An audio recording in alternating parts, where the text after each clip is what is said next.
all need to make smart decisions with our money. The Long-Term Investor podcast shows you how by distilling complex financial matters into easily digestible lessons.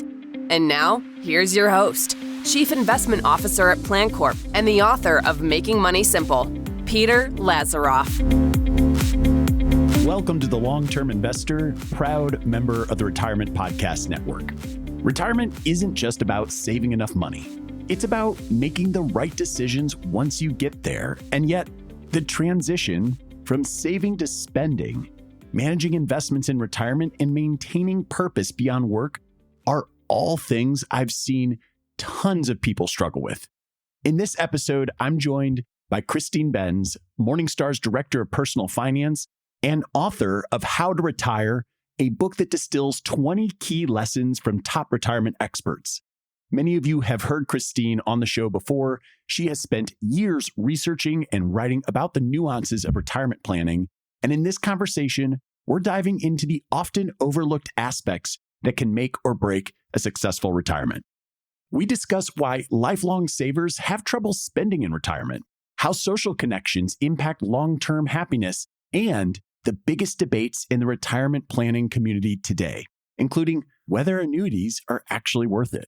And hey, if you don't have enough time to sift through endless financial content every week, I've got you covered.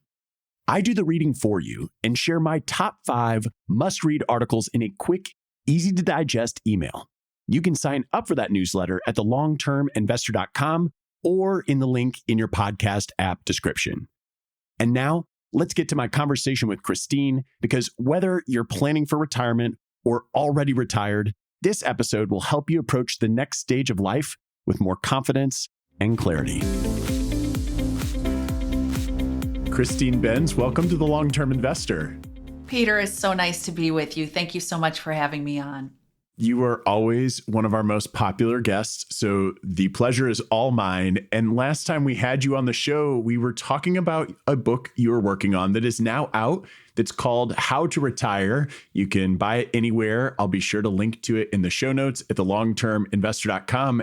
And your first book, I know I've told you this, was so influential on how I think about so many personal finance issues. So I was naturally excited when I heard a new book was coming out, and I'm just curious, how did the idea for this book come about in the first place?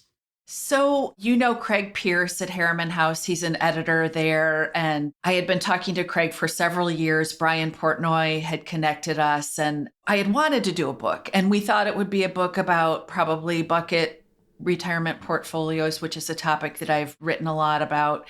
And then I just kept not having time. And so Craig was like, well, I do a podcast for Morningstar. He was like, you've got all these connections. Could we think of a book as a series of interviews?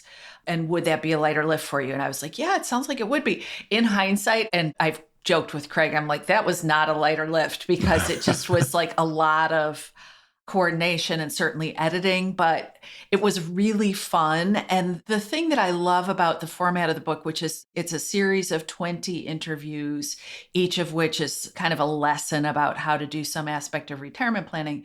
And I loved that my imposter syndrome didn't show up. Like, I didn't have to put myself in the seat of being an expert on things where I know a little bit, but I'm not an expert. Like Carolyn McClanahan is an expert on healthcare planning as we age, or Jenny Roselle is an expert on estate planning because she's an attorney who does estate plans. So I loved that the format allowed me to leverage sort of my generalist knowledge, but I did not have to have that deep subject matter expertise. My interviewees brought that. So I felt that it worked out really well. And I learned a lot. I learned a lot as well, and I've recommended the book to a number of people in conversation as they prepare for retirement, because I feel like there aren't a lot of books that are addressing some of the issues that I think the subtitle is, it's How to Retire, 20 Lessons for a Happy and Successful Retirement. Maybe I'm butchering the subtitle a little bit, but what do you feel like in general, after having written the book, even going into it, are just some of these under-discussed items that lead to having a happy and successful retirement? Well, a couple of them. One is kind of a through line in a lot of the chapters is the importance of relationships. Laura Karstensen, who is the head of the Stanford Center on Longevity, talked about relationships. Her research points to how our relationships evolve and change. It turns out that our relationship networks actually shrink a little bit as we age, and some of that is for sad reasons, like people dying and moving away. But some of it is actually self-selected, that we choose to have a smaller network of deeper relationships rather than having this more dispersed network that we might have had earlier. So that comes up again and again, the importance of nurturing those relationships. If a lot of your contact with people is coming through your work, you need to be really thoughtful about, well, where will you go for that human contact once you step away from work? And then another thing that comes up in a lot of different places in the book is the importance of giving yourself permission to spend after a lifetime of saving. That I think a lot of financially healthy people have really burnished their identities as savers, as investors. Oftentimes they kind of latch onto their portfolio's high water mark and they don't want to spend from their portfolios. And that's when you can get into some kind of funky looking situations where people want to subsist entirely off of income distributions. And I feel like that is an under discussed topic of retirement planning, trying to figure out how much you can reasonably spend, giving yourself permission to spend a reasonable amount from that portfolio. And I think, unfortunately, sometimes spending, people equate it with profligacy or something, that they think that when we say, oh, you should spend a reasonable amount given how much you've managed to save, and they think underspending means that they will not be true to themselves as savers. And so I just think there's a lot there psychologically when people transition from saving to spending mode. I'd love to dig into a couple of those. And I guess I will start with what you just finished with. People fear running out of money generally. They also tend to die with regret from what I read in research. But I guess, how would you recommend reframing this fear of running out of money to help people feel more confident in their retirement plans? Yeah, I often recommend Mike Piper's book, which is called More Than Enough, which is about this problem. And it's kind of perverse to even call it a problem because we have so many people who are quite undersaved relative to what they need for retirement. But there is a healthy cohort of adults who have been good savers. They've been employed throughout their careers and they have amassed a nice nest egg. And so I do think that lifetime giving needs to be a bigger part of the discussion. And sometimes people hear lifetime giving and they think, oh, that's like if you're going to donate a wing at the hospital or something really enormous like that. But in Mike's book, he talks about the value of, can you potentially help pad your child's home down payment to help them get into a house that they could stay in longer than that starter home that they might be out of in 5 years? Or can you help your grandkids pay down their student loans? Maybe not pay off all of their student loans, but take a $10,000 bite out of one of your grandchildren's student loans. Things like that, or help someone go to grad school or whatever the case might be. And certainly giving to charity can fall into this context as well. But I do think that advisors can add a lot of value in helping their clients figure out how much they could reasonably spend and kind of give them encouragement to enjoy their wealth during their lifetimes versus leaving a big bequest for their heirs. And the other thing is, when we look at the data on bequests, what we see is that parents often leave their adult children money when the kids are in their mid-50s or even their 60s. Their financial fortunes are pretty well cast by that life stage. If you can make an impact earlier, that I think is a smart decision, even though it might accelerate your retirement spending a little bit or in those early years of your retirement. Really interesting points, and something that I feel like I see in my everyday role and watch our advisors coach others on. And sometimes I hear a little pushback of the parent giving to the younger adult child in their 20s, 30s, even 40s, that they worry about the kids becoming reliant on it. But I would agree with you, from what we see is that by the time the kids do end up with the money, it's not as impactful. And it's not that they're not appreciative, but I think it can be challenging not only for the dedicated saver to shift that mindset, but then to see money that they've saved and not spent themselves go get immediately spent. So I can certainly understand why it's a tough thing to overcome, but I agree with you that it's so important. The other thing I wanted to touch on that you mentioned in these under-discussed areas that I found really interesting throughout the book was just the importance of relationships.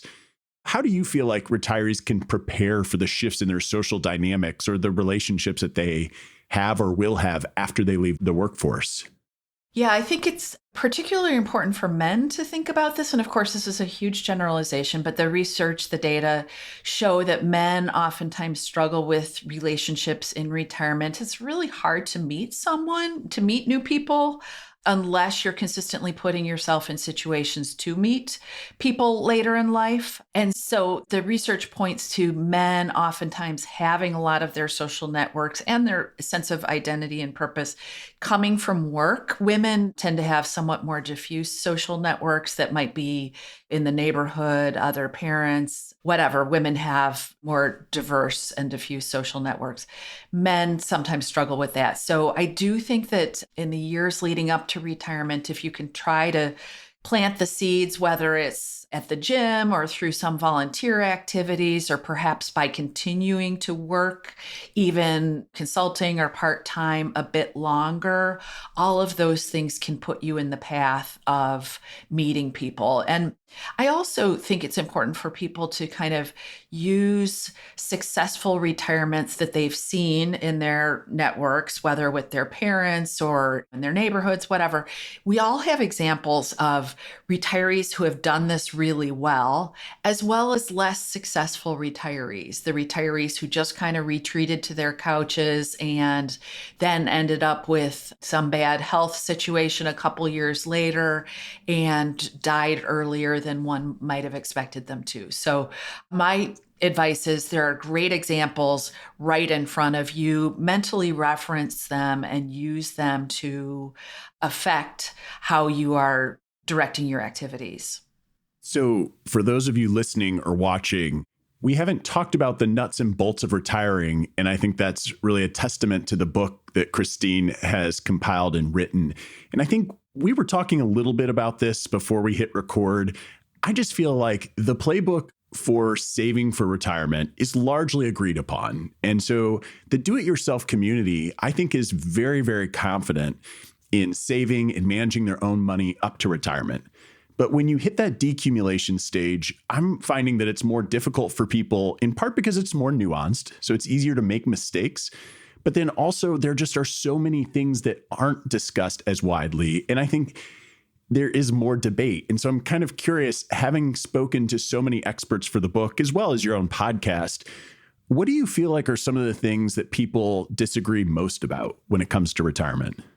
Yeah, it's a great question, Peter. I think one of the biggies, and it does come out in the book, is the role of guaranteed income, the role of annuities. There's stark disagreement in the book on that topic. So you have people like Wade Pfau, who is pretty pro-annuity in a lot of his research, comes to the conclusion that to the extent that people can pad their guaranteed income, that helps enhance their lifetime spending. And then I think adjacent to Wade's chapter in the book is Bill Bernstein, where he practically has annuities marked with a skull and crossbones. You know, he just thinks they're terrible products, and they are often very high cost products. He doesn't like the fact that you can't buy an annuity that's linked to the consumer price index. You can buy annuities that carry inflation riders, but not the CPI linked inflation protection. So that's one big topic of disagreement. I would say another one is just how to structure that in retirement portfolio. And I wanted to showcase an array of opinions there too, where Bill Bernstein is kind of like build a laddered portfolio of treasury inflation protected securities, maybe add some equities or a target date fund and call it a day. I'm a believer in the bucket approach to retirement portfolio construction. So I wanted to showcase a range of perspectives on those topics as well. And then we also discussed different approaches to safe withdrawal rates. David Blanchett shared some of his research. I talked to John Guyton, who's a financial planner, about his sort of guardrail system for guiding retirement cash flows. So definitely a range of opinions on those kinds of topics. Now, you mentioned the people who typically dislike annuities, it's often because of the cost. And fees are coming down quite a bit. I sort of wonder if we'll see a shift over time. For a long time, the people who recommended them did so because they would get compensated for it. Meanwhile, you have a large community of advisors who have a hard time billing on annuities, and so they don't recommend them, and they point to high costs as the reason. But as costs come down, I will be interested to see over the next, let's just say, decade on how that might change the landscape as well as how it might change people's opinion of them. The other thing that stuck out to me in the book with different opinions was just how people felt it was important or not to work longer, or how you sort of structure retirement. What were some of the things you noticed about those conversations? Yeah, I think that several people did point to the value of working longer. Certainly from a financial perspective, it's a home run that you can achieve a lot of things if you're willing to work even a couple of years longer. But it turns out that from a quality of life perspective, that people who work longer are often healthier and happier. And it's a tangle, really, because you wonder if those who are able to work longer were healthier to begin with. So it's hard to say, working longer, helps you live longer. Not necessarily, but there's definitely some compelling research that points to the financial and health and happiness benefits of working longer. But I also interviewed Fritz Gilbert for the book, who was an early retiree, not super crazy fire early, but retired, I think, in his late 50s. And he has found a great kind of next act apart from work, where he's doing his blogging and kind of a retirement expert in his own right. And he also has this charity that he and his wife started. So he was there to provide kind of the contra perspective on the whole working longer idea, saying if you can find purpose, if you can find social activity and a little bit of structure for your life away from work, and you have the money, don't necessarily reflexively reach for working longer. I think that's probably where I fall. If there's purpose, you don't need to. But if there isn't purpose, it can give you something if that's the easy button, so to speak. Right. And certainly the financial benefits are there. One of the things that I've learned I think my podcast has been going for 3 years now. Yours has been going for much longer than that. But what listeners probably don't realize is that when we get to interview people, you have these aha moments where you might have followed or read a person's thoughts on all sorts of topics, but you get them in conversation and suddenly they say something that just hits a little different. You spoke to so many people for the book. I'm curious, did you have any of those aha moments when going through the writing process?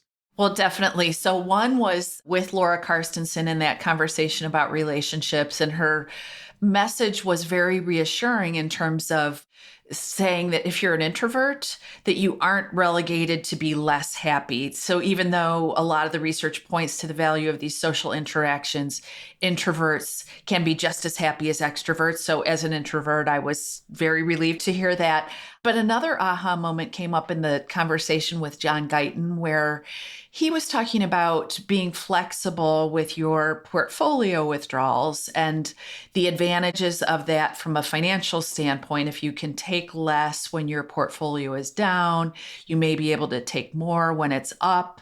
And those things tend to contribute to your money lasting longer and a higher lifetime withdrawal. But the point he made that just kind of stopped me was he said, it's a rare thing that makes sense financially, a rare action that makes sense financially, that also is the thing that feels right. So his point was like, often the things that feel good are not great for our finances. So spending more feels better than saving more, right? And taking money out of the market when the market is volatile feels better than just leaving it in and watching it slosh around.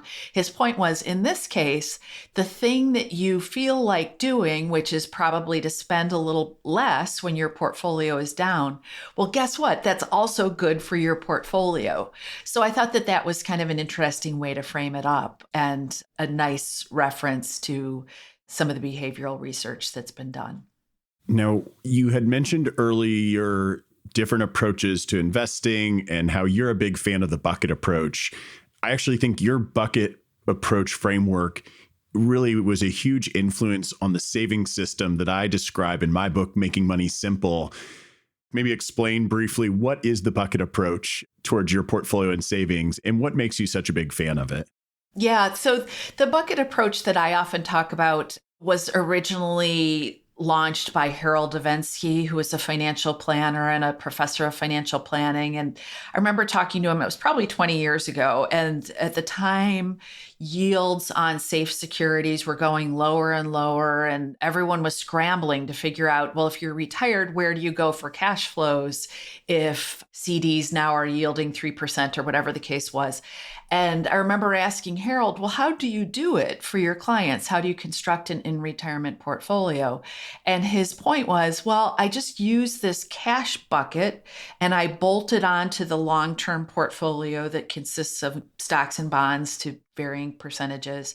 And his point was that having that cash bucket to supply like a couple of years worth of portfolio withdrawals went a long way toward keeping his clients comfortable during periods of market volatility, which would inevitably crop up during their retirement periods. That if they knew that they could plan and that they could go forward with their plans regardless of what was going on with the long-term portion of the portfolio, they didn't actually bother him. They weren't constantly saying that they were feeling nervous or that they wanted him to make changes. They knew that they could go ahead with those plans. So that's kind of the basic idea. And in my basic 3-bucket setup, I use roughly 2 years worth of portfolio withdrawals in cash instruments, then another 5 to 8 years worth of portfolio withdrawals in a high quality fixed income portfolio, mainly short and intermediate term bonds. And then the remainder can go into a globally diversified equity portfolio. And to the extent that I have any sort of higher risk other assets, whether high yield bonds or commodities or something like that, I would hold them in that long-term bucket too. But the basic idea is that if, say, a really bad stock market shows up early in your retirement, with that first bucket, the cash bucket, as well as that high quality fixed income bucket, you effectively have 7 to 10 years worth of portfolio withdrawals in those safer assets.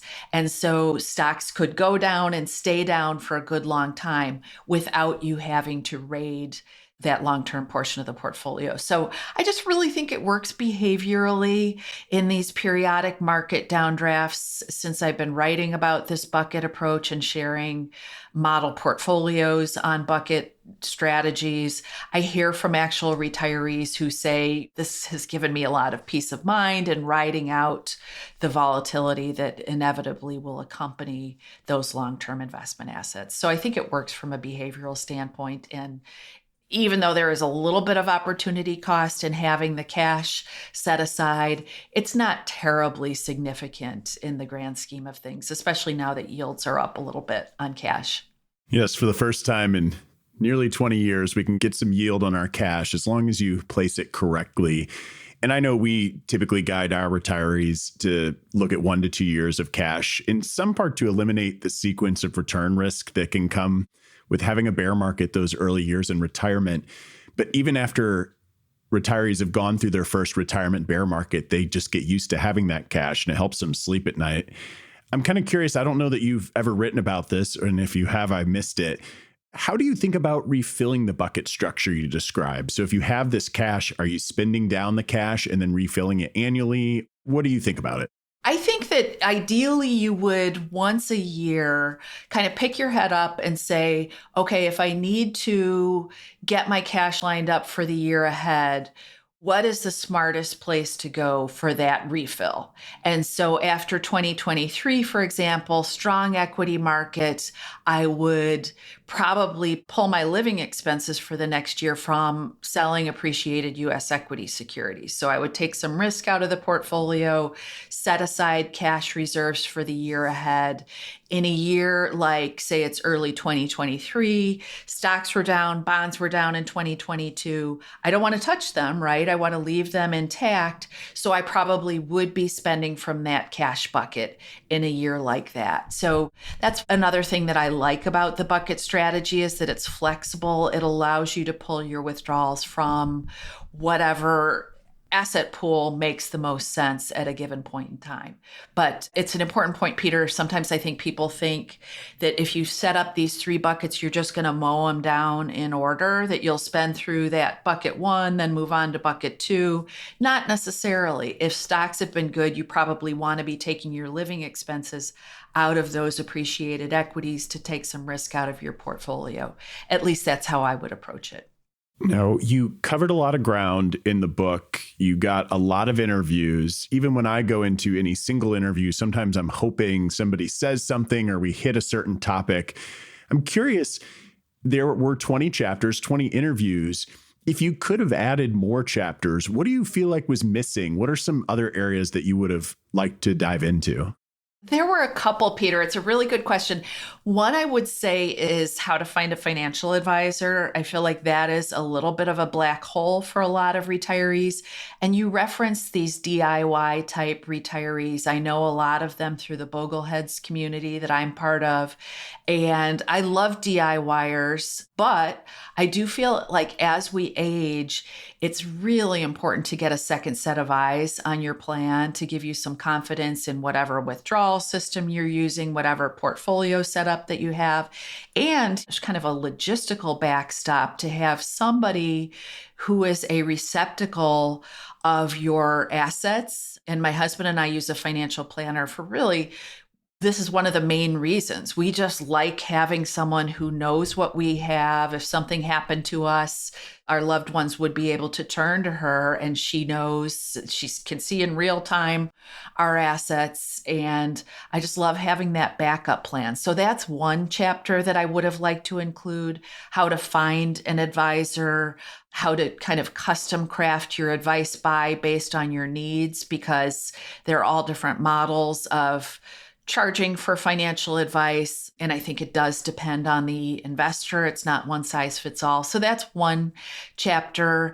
Another chapter that could have potentially been in the book is widowhood, which I think is unfortunately such a sad and dark topic. But I've heard from enough widows and widowers that it's obviously a life-changing event to lose a spouse. And there are financial implications. There are certainly huge emotional implications. And the fact is, if someone is part of a married couple, one of you will lose the other. And it's something to brace yourself for. There are some important considerations there, both financial and non-financial. So those are a couple that come to mind of topics. And then finally, financial independence, retire early. My book is very much geared toward traditional retirement, but I love what I've learned from the FIRE community, and I would have liked to include some of those folks in the book as well. I will go ahead and say, because I don't think I have many FIRE listeners, that I'm not a huge fan of the financial independence, retire early crowd, in large part just because I think it undervalues the time that you're giving up as a young person. However, I do really appreciate the amount of thoughtfulness that that group has towards their spending, towards maximizing their retirement accounts. And then for many of them, they do find a way to balance it. In our journey, everybody's journey, traditional or FIRE or otherwise, or work forever, it's whatever makes you happy at the end of the day. So more power to you if you have a plan. 100% agree.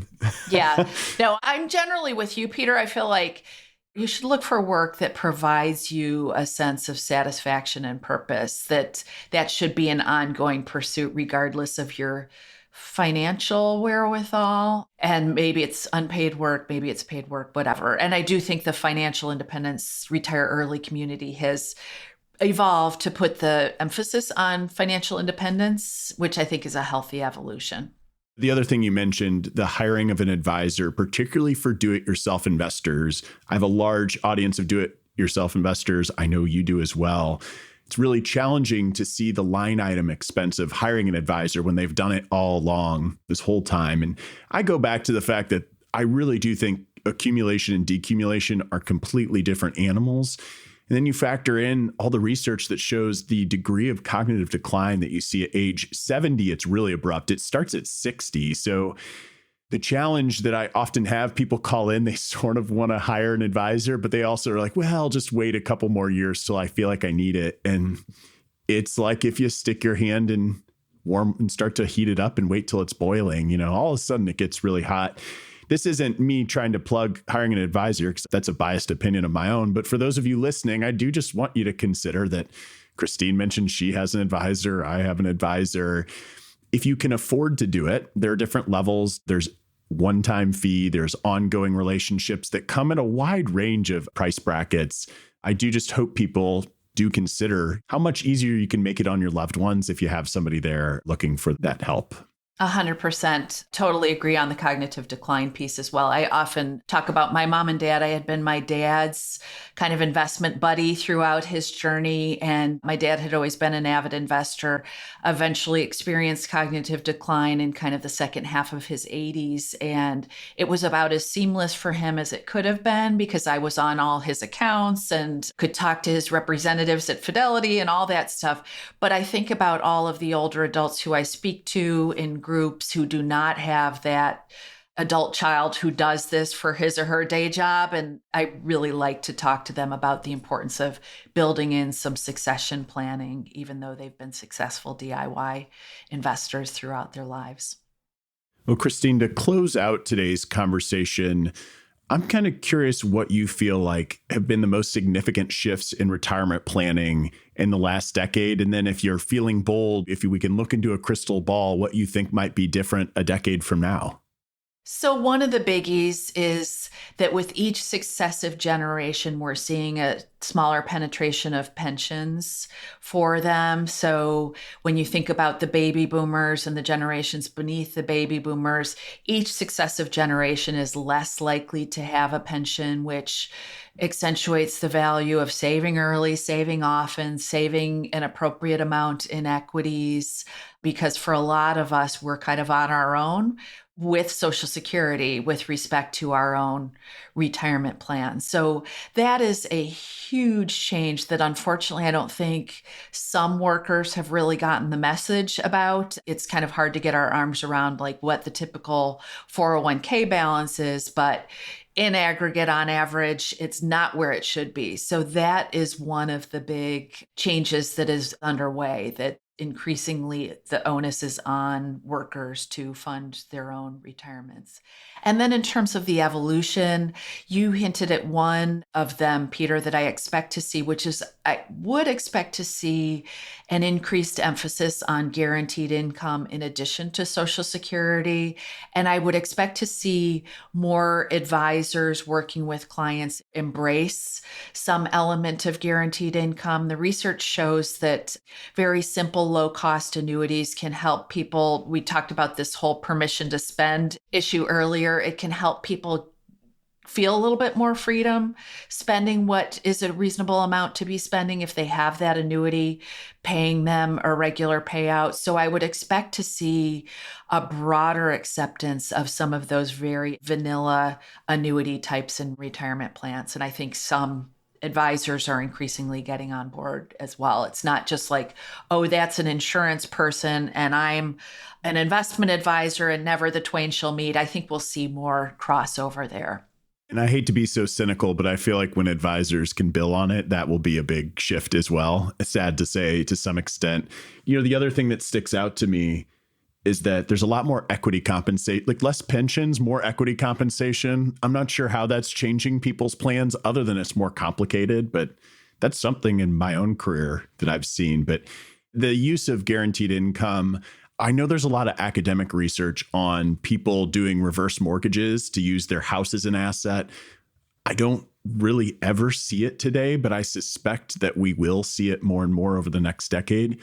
I have to be honest, I don't know a ton about it other than one or two things I've read, but I do think there's never been a better time to be an investor, to be a saver, to be going into retirement. We have so many bright minds looking at so many of these things. And you're one of the bright minds who's contributing to the conversation. And we are all so appreciative of that, Christine.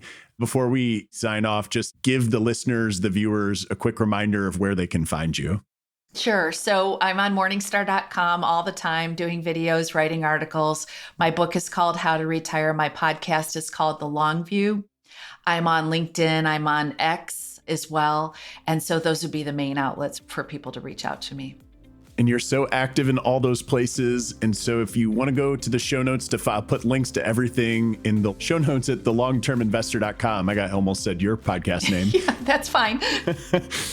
Enough similar words, but Christine, thank you again so much. You are going to be in the lead for most frequently returned guest, most asked for return guest. And thank you for granting us more of your time.